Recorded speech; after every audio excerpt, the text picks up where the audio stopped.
J'ai jamais connu les restaurants depuis depuis le confinement. J'ai jamais connu des restaurants aussi propres et aussi disciplinés. On n'a jamais désinfecté des tables avant quand on allait au restaurant. Les tables sont désinfectées, il y a du gel, il y a les espaces. Alors ils ont peut-être pas fait ils sont trompés entre les péniches, les soirées où tu bois des mojitos, où tu t'embrasses, où tout le monde est un peu éméché, avec un restaurant. Ça va être un drame. Alors justement, on a Philippe Etchebest qui est avec nous. Bonsoir, bonsoir Philippe. Merci d'être là, Philippe. Vraiment merci.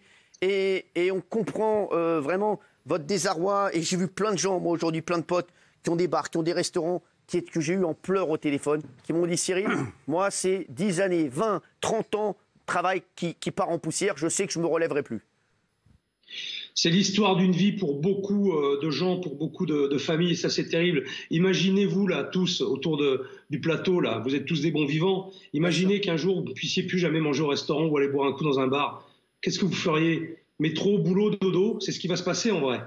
Et le lien social, il va être rompu, ça va être terrible. Alors on ne peut pas après rivaliser avec la santé, parce qu'elle est importante, la santé j'entends, mais comment aujourd'hui en 2020, on a à avoir à choisir entre la santé et l'économie? Ça, je ne le comprends pas. Ensuite, pour rebondir sur ce qu'a dit M. Bigard, oui, dans les TGV, pourquoi on est 600? Mais je vais rajouter un truc. Pourquoi dans les trains, on est plus de 600 et qu'en plus, on peut manger dans les trains? Là, il faut juste me l'expliquer. On peut plus manger au bar. Donc, bon, quand même. Oui, mais à ta place, oui. Non, mais il a raison, ça, Philippe. Ça, c'est une vraie question, mine de rien. Parce que même si on ne peut plus manger au bar, on peut manger. La grosse rigolade, c'est qu'à l'hôtel, tu peux faire tu peux manger à l'hôtel, mais à 9h, faut que tu rentres dans ta chambre. Ouais, non, mais tu peux pas, Philippe Etchebest, quelles seraient vos solutions? Est-ce que vous avez essayé je sais que vous avez eu un moment où vous voyez, vous en avez parlé avec Édouard Philippe à l'époque, avec l'ancien Premier ministre. Quelles sont les solutions pour les restaurateurs? Parce que là, on voit, il n'y a pas de solution pour eux, ils vont être obligés de fermer. Je pense que ça va être pour un mois et demi encore au moins, voire même, je pense, un peu plus.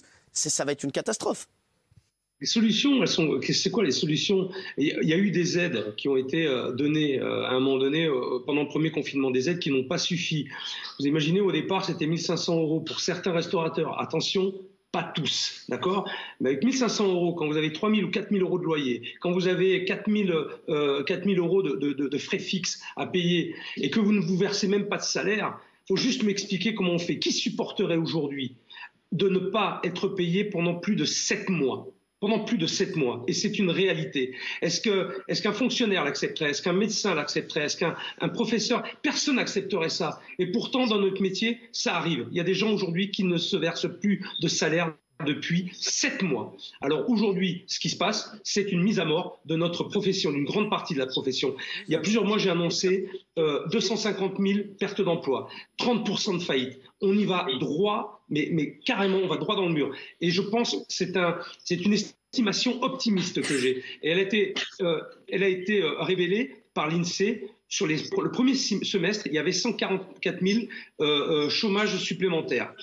La Sodexo, qui est une grosse boîte, a fait 2000 suppressions d'emplois là. Donc vous vous rendez compte, ça concerne tout le monde, les petits et les gros.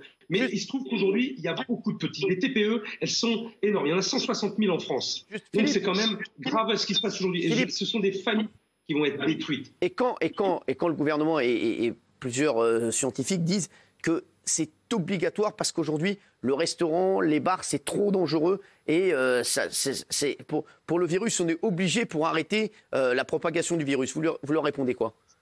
Si je peux me permettre une chose, moi je ne suis pas scientifique, je ne suis pas médecin, d'accord? J'ai lu un rapport de l'ARS, d'accord, qui dit que les clusters, la grosse partie des clusters viennent des universités, des collèges, des foyers privés aussi, parce que qu'est-ce qui va empêcher les gens aujourd'hui de se réunir chez eux sans aucune précaution, sans aucun geste barrière? Nous sécurisons quand même les clients, notre clientèle et notre personnel à travers ces gestes barrières.